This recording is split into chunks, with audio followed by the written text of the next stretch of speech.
The buying game didn't have the strongest start, but I think it's safe to say that I ended up enjoying this episode of Will and Grace. And I say that because up until now, I've enjoyed bits, I haven't enjoyed other parts. I'm not yet very excited to watch another episode, but I'm getting there. There is still potential. The Buying Game is the 8th episode of the first season of Will and Grace. This is directed, of course, by the wonderful James Burrows. And as always, there will be spoilers from now as I talk about the episode and share some thoughts. Because I'm not fully enthusiastic about the show yet, I'm not going to go through things scene by scene. With a lot of my sitcom discussions, I do it that way.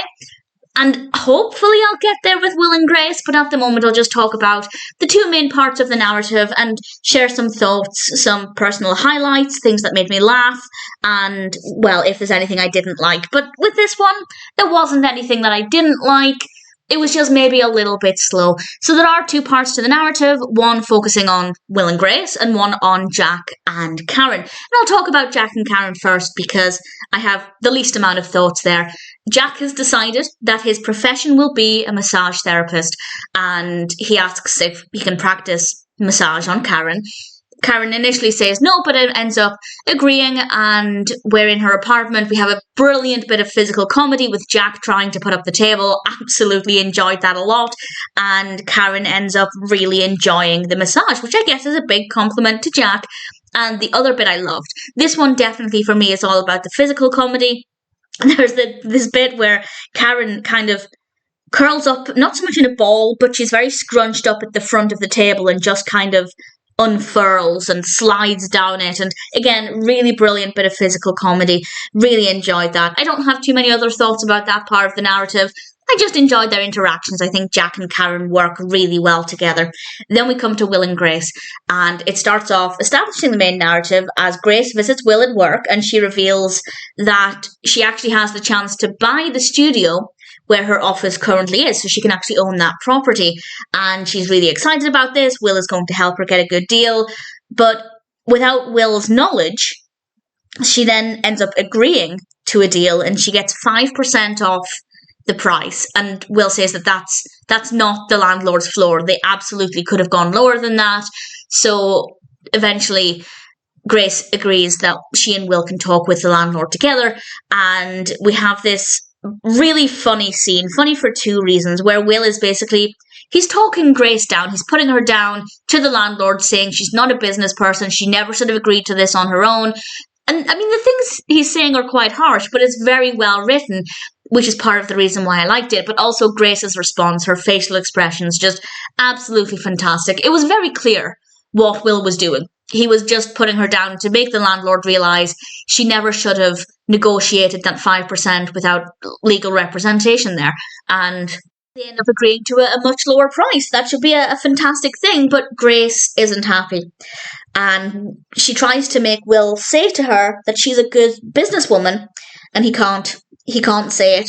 Which, on the one hand, I feel like she was overreacting with him putting her down, because it's clear what he was doing. It was clear it's a tactic. And I don't think she should have reacted to it the way she did. But yeah, Will not being able to say to her, you're a good businesswoman, that bit's going to hurt. So she pushed it further than she should have done, but I can ultimately understand why she was hurt by Will not being able to say that, because she's supposed to be able to manage her own business as a designer, running things from this studio, and obviously if Will doesn't think she can do that, that's not great. And we have a bit that I absolutely love, and then it led me to read something online, and I'll talk about that in a second, but I genuinely found this funny, because she's talking with Will, she's upset, and she's explaining how she's bleeding because he's pricked her with all of these words, and she's bleeding, and she says, I am bleeding because of a particularly unforgivable prick. And I love the fact that she has just called him a prick. And it kind of made me think that I've never heard anybody be called that name in a sitcom before. And I actually Googled it, can they say this word pre-watershed? And the results I got were generally no, you can't call somebody that pre-watershed. But obviously when it's done in a very clever way like this, it seems like she's talking, I don't know why I need to explain it too much, it's pretty obvious, but it seems like she's talking about a physical prick to her skin that's making her bleed, or I guess a figurative prick. But obviously when it comes down to it, she's calling Will a prick. And it was very cleverly done. And as I said, I Googled it and then I ended up on the Wikipedia page for the 7 dirty words explained or I guess outlined by George Carlin in 1972. 7 words you can never say on television. And the reason this is so funny is because the Wikipedia article lists those 7 words in succession. And I'm not going to say it because they will get me demonetized on YouTube. Or, well, most of them will. I think maybe a couple of them wouldn't. But just seeing those words listed out in succession on a Wikipedia article, very, very funny. So I don't know if today prick would be a banned word, but from what I can tell, generally it's not a word we'd get. I'm overcomplicating it. To sum up, I found it to be very clever and I rather enjoyed it quite a lot. And then the landlord comes to get Grace to sign the papers to the amount they agreed, and Grace has a bit of an emotional breakdown and she realises she can't do this. She's in over her head, she's not capable, and it's not the right time for her. Her life is a mess, she can't commit to this. And I didn't initially realise what she was doing. It's only when the landlord prompted her to sign the papers so that she could take over the property, that's when I realised what she was doing, because she said, no, I can't. And then he said, well, I can lower the price a little bit more. And I realised just before he said that this was a ploy for her to get a lower price. And of course, this is confirmed when he leaves and she signed the papers and she says to Will something to the effect of, now tell me I'm not a good businesswoman. And yeah, I don't agree with that as an approach because I don't like emotionally manipulating people, but within the context of the episode, it was quite clever and well done. So I'd say the second half of the story with Will and Grace was very well done, very entertaining, some really great moments.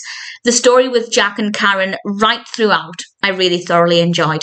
So I'd say I enjoyed maybe 70% of this episode, which is an increase for me.